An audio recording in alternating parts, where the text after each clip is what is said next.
नमस्कार, मेरा नाम है प्रशांत मिश्रा और आप देख रहे हैं एबी न्यूज़ इंडिया। यह है हमारा विशेष प्रोग्राम खास मुलाकात। साल 2017 में बीजेपी पूर्ण बहुमत के साथ सत्ता पर काबिज हो रही थी। यदि बात कानपुर की करें तो 3 सीटों को छोड़कर सभी पर बीजेपी का कब्जा था।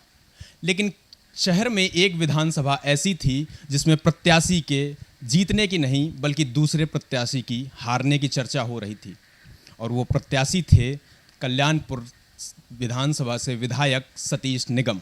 आज सतीश निगम जी हमारे साथ हैं। सर, बहुत स्वागत है आपका। जी, शुक्रिया आपका भी और आपके चैनल का भी शुक्रिया। 2017 में आप अपनी हार का क्या कारण मानते हैं? कुछ नहीं, 2017 में लोगों को बरगला दिया गया, लोग बहक गए, लोगों की धार्मिक भावनाओं को भड़का के वोट ले लिया गया।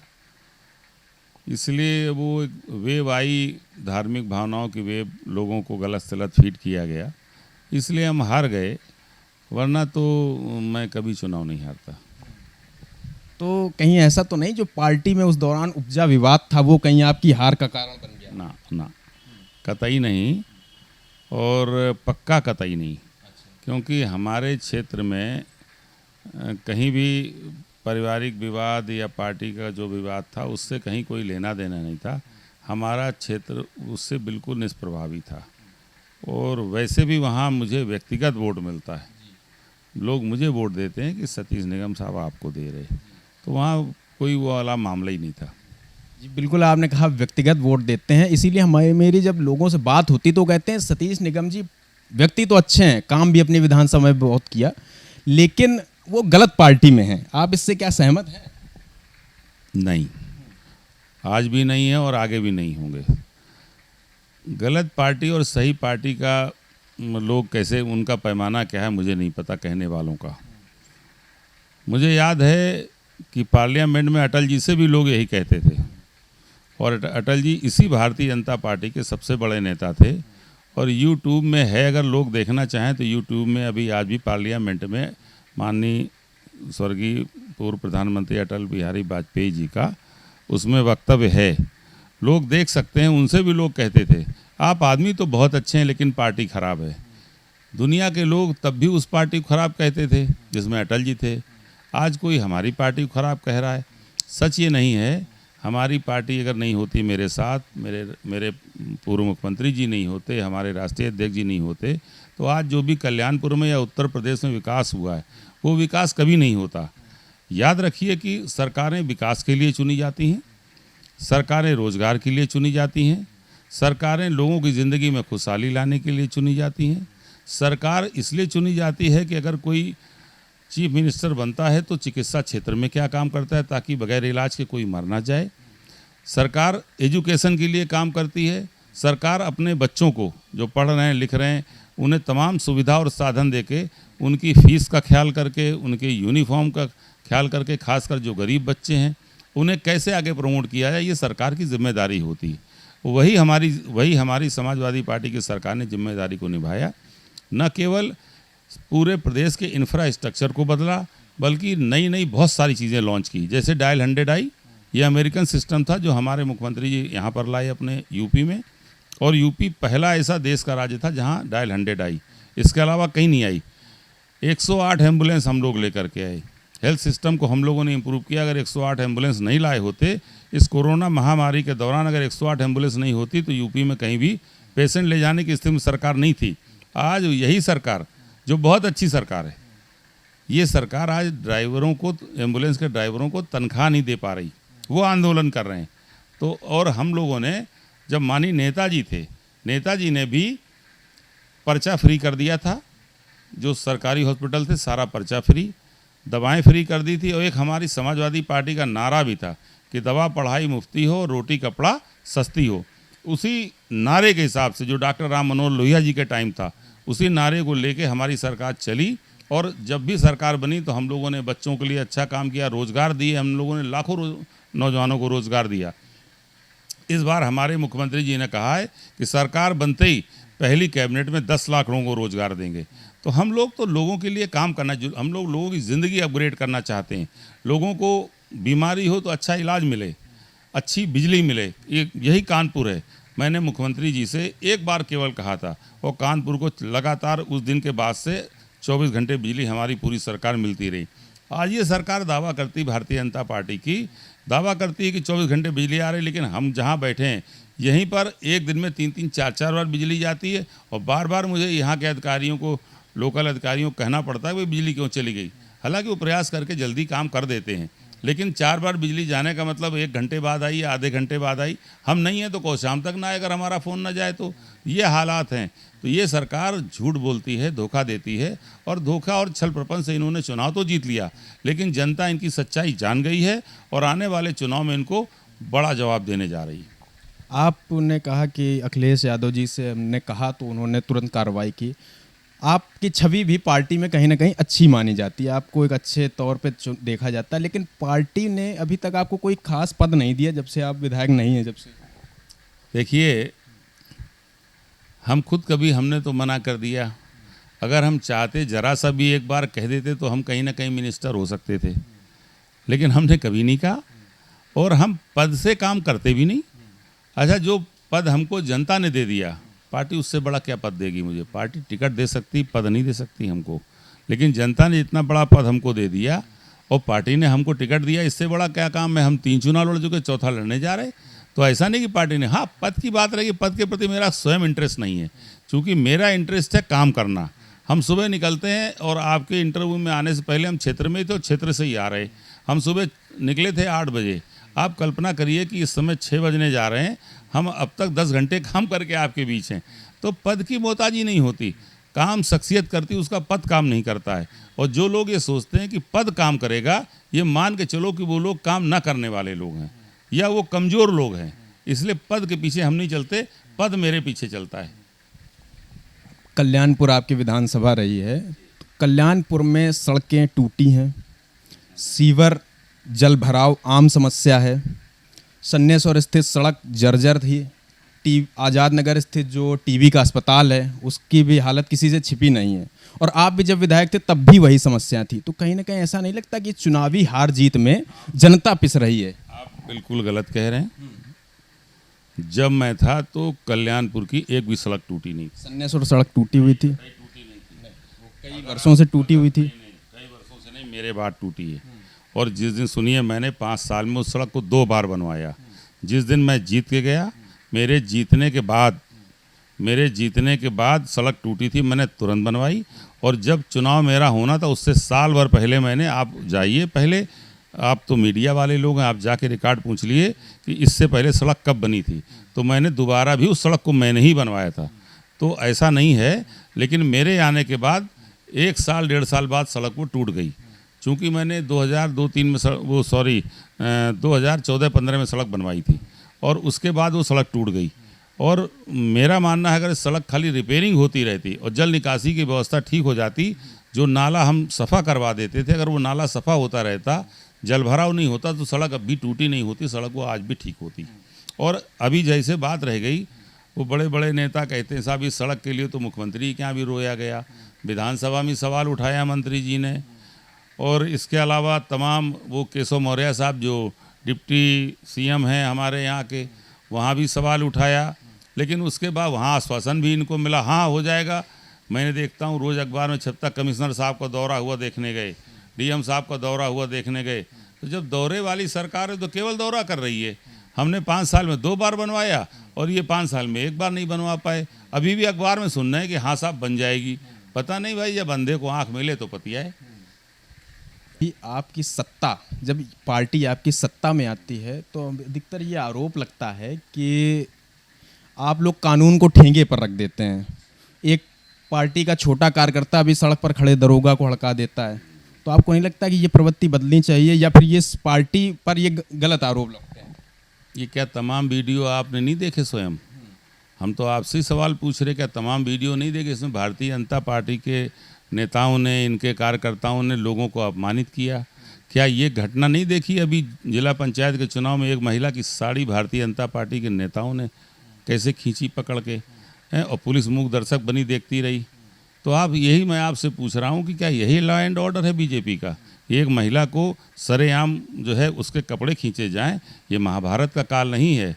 हैं अगर द्रौपदी की साड़ी खींची गई और वही हाल क्या मतलब महाभारत काल में अपने देश को ले जाना चाहते हैं, और वो भी इन्हीं के लोग, है ना। और एक बात जहाँ तक रह गई, हमारे एक भी घटना आप ऐसी नहीं बता सकते कानपुर के अंदर, आप कानपुर में हैं, एक भी घटना हमको नहीं बता सकते। मैं दर्जनों घटनाएं आप स्वयं भी जानते होंगे और मैं खुद भी बता सकता हूं कि कहां कहां पर इस तरह की हरकत हुई कि पुलिस वालों को, अधिकारियों को बेइज्जत किया गया।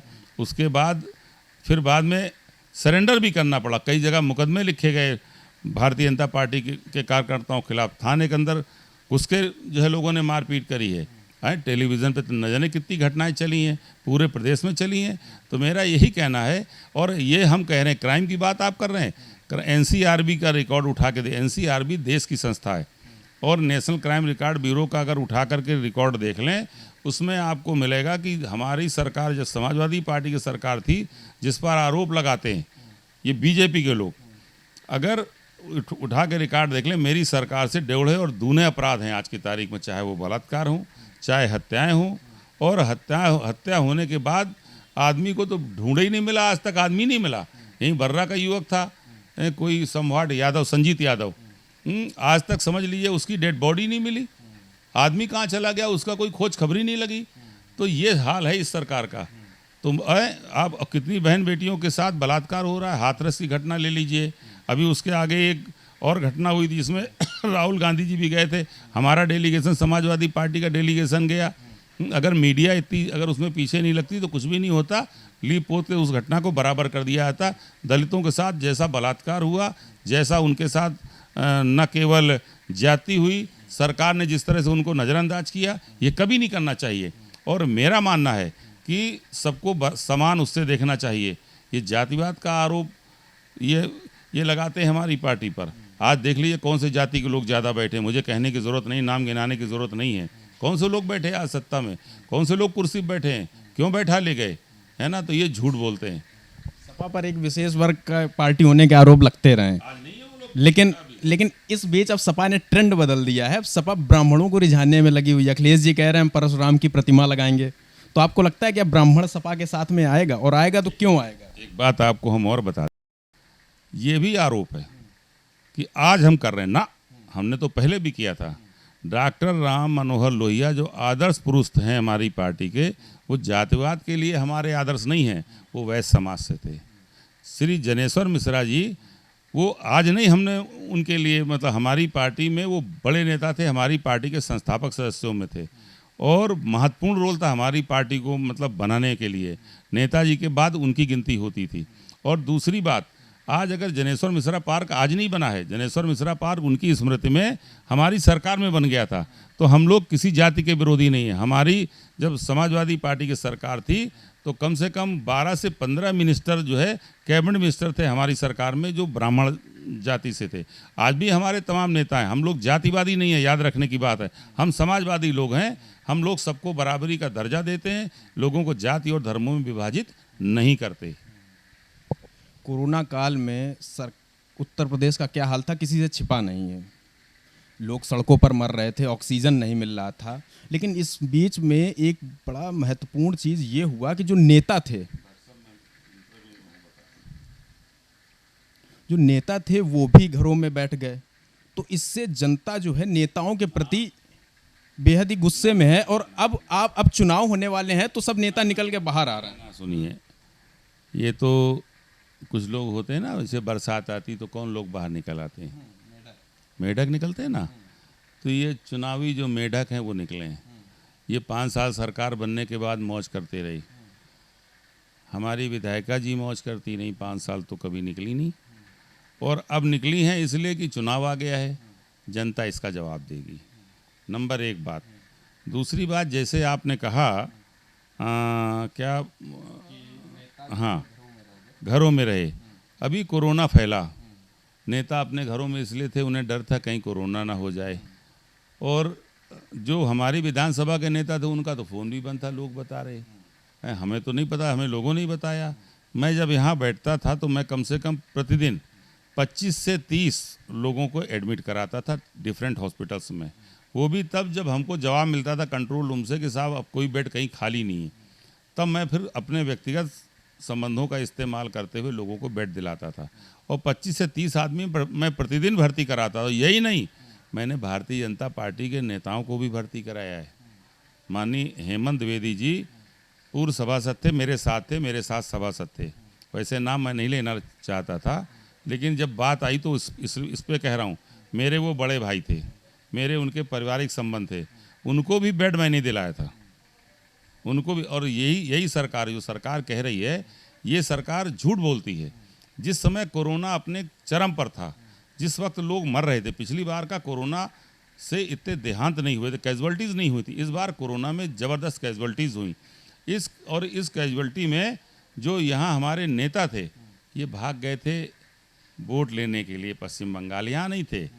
ना उस समय चिंता हमारे प्रधानमंत्री जी को थी, ना उस समय चिंता यहाँ के लोगों की हमारे मुख्यमंत्री जी को थी। दोनों लोग वहाँ वोट मांग रहे थे, 22-24 रैलियाँ कर रहे थे। भाई सरकार ज़रूरी है, आदमी तो तमाम पैदा होते रहते हैं, पैदा होंगे मरेंगे, ये तो सिस्टम है भाई। तो ये ऐसा मानते हैं। मुझे याद आता है कि योगी साहब पिछली बार जब कोरोना था, इनके पिता का देहांत हो गया था। पिता से बड़ा कोई दुनिया में नहीं। अगर आज हमारा दुनिया मौजूद है तो हमारे पिता की वजह से है। आज जब इनके पिता का देहांत हुआ तो ये कह के नहीं गए थे कि नहीं साहब कोरोना है, मैं लोगों के लिए हूँ यहाँ पर और मैं अपने फादर की अंत्येष्टि में नहीं जाऊँगा। मैं होता शायद तो ज़रूर जाता। व्यवस्था तो सरकार अगर चली जाए एक दिन के लिए या 4 घंटे के लिए तो भी चलती, लेकिन अभी जब कोरोना हुआ तो पश्चिम बंगाल वोट मांगने चले गए।